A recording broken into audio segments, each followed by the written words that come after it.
Welcome, everyone. Thank you so much for tuning in to Historic Marker Monday. It is another episode, and I am so glad that you are here.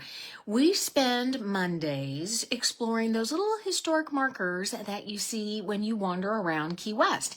And today we are exploring the Marine Hospital. It's no longer a hospital. As a matter of fact, if you wander through Truman Annex today, you will find that it is now being used as condos. Like a lot of the buildings over in Truman Annex, they've been repurposed whenever the military and the Navy sold off and Truman Annex in its current iteration was created. But let's go back and talk about the Marine Hospital before it became condos. And this is a building that's seen it all. War, hurricanes, a rumor of Hemingway. We're going to get to that. It's a rumor of a Hemingway and now condo life.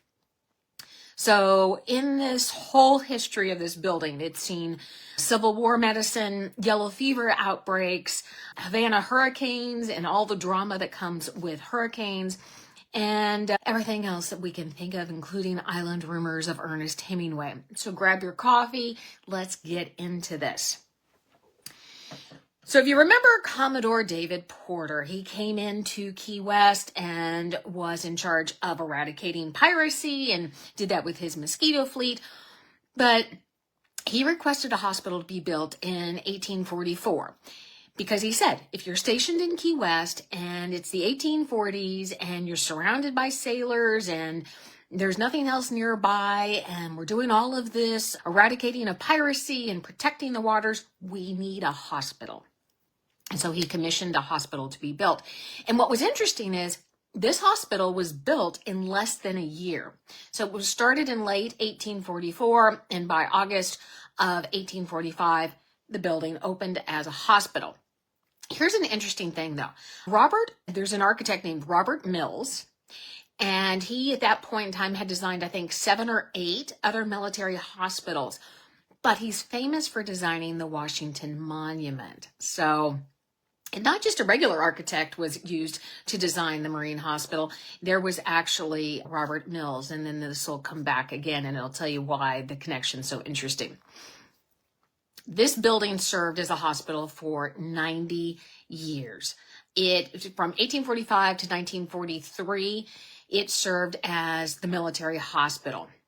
In the Civil War, it helped the Key West with Union troops and everything that was happening in Key West and the waters around Key West during the Civil War.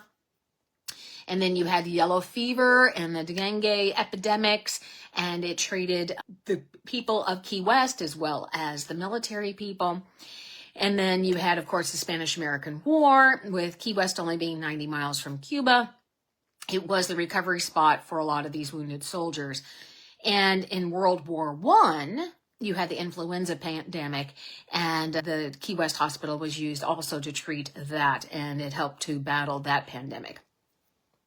Now, less than a year-ish after the hospital opened, you had the Great Havana Hurricane of 1846. And this just about did the hospital in. Remember, that great hurricane hit Key West at a Cat 5 strength. And when it hit the island, it picked up a lot of the debris in the docks and everything, because the hospital is built facing the harbor. And it's by the water. And a lot of that debris from the harbor and all of that came and hit the building. They took out a wall. The building lost a section or parts of its roof. And so it had to go through a lot of rebuilding and repairs throughout the years. There are reports that right after the hurricane, doctors came in, said it was a beautiful view, but the hospital was in a lot of disrepair, and there was a lot of things that needed to be fixed. A lot of that was because of the hurricane and trying to keep up with it being a working hospital, as well as all the repairs that needed to be done. Here's what's interesting. In the 1930s, we know that Ernest Hemingway lived in Key West. There's a story that goes around, and honestly, I spent quite a bit of time going through the interwebs trying to find if this was true or not. But there's a story that Ernest Hemingway shot himself accidentally in the foot and went to the Marine Hospital to be treated. And so he used that experience in his book, To Have Nots. I can't find that. There are reports that he was on a fishing trip and gaffed himself, but there's nothing that says that he was actually shot in the foot or went to the Marine Hospital. If you guys can find anything about that, let me know. Again, I spent a lot of time searching for information about it. I couldn't find it. My best guess is either he knew somebody who was at the military hospital, or because he was writing To Have and Have Not while he was in Key West, he went over to the Marine Hospital for some sort of literary inspiration or to be able to document something about that in the book. That would be my best guess. The Navy then takes over the building during World War II. They close the hospital and it becomes home to the Waves, which is the women of the Navy. And this became their housing. And so it was housing for the Waves. And then after that, it became home for troubled teens. And then we know that in the 1980s, there was a private redevelopment of the area, which is now known as Truman Annex. And today, as you walk through Truman Annex, you're going to see a sign in front of the Mills Place condos. And that is the old Marine Hospital that has now been converted into condos. I think there's about 20 of them in there. Keep in mind, when this was a fully functioning hospital, there was about 60 beds. And so it served its purpose. It was in use for 90 years. And there was life-saving measures that were done there through pandemics and the Spanish flu and the Spanish-American War and everything from the Civil War all the way through World War II. Have you ever wandered through Truman Annex and stopped and saw it and thought, oh, the Marine Hospital and Mills Place condos? Now you know the connection. The architect Mills, who designed the Washington Monument, that's the nod back to him. It's interesting as you wander through Truman Annex, you're going to find so many historical buildings there that have been repurposed. You have the weather station, which is now a bread and breakfast. You have, again, the Mills condos. You have the other condo section there that are the big white concrete buildings. Those used to be officer quarters, and those are now condos as well. And so there's a lot of repurposing that occurs with these buildings in Key West. And so the next time you're wandering through Key West and you take a look at these markers, figure out, what was the original purpose of this building? What is it today? Is it still in use today as what it was originally built for? Some are, some aren't. But it's interesting. And the other thing that I always find interesting is it in its original location?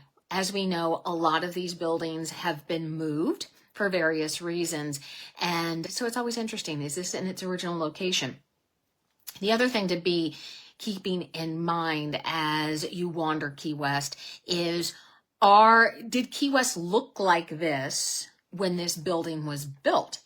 There were salt ponds that have now been filled in. There have been man-made additions to the island. So maybe when that building was built or that home was built, it's not exactly the way Key West looked. But still, it's a lot of fun to wander through Key West and stop and look at these historic markers and figure out all of the history that is connected to that spot, to that building, to the island, to the area, and the impact it has. There is so much more information on these self-guided walking tours over at, you guessed it, FunInKeyWest.com. I will link down in the show notes a post about the Marine Hospital, but I would love to know, have you been there in terms of walking around, seen it? Have you been able to stay in one of those condos? Because I would love to know what it looks like inside.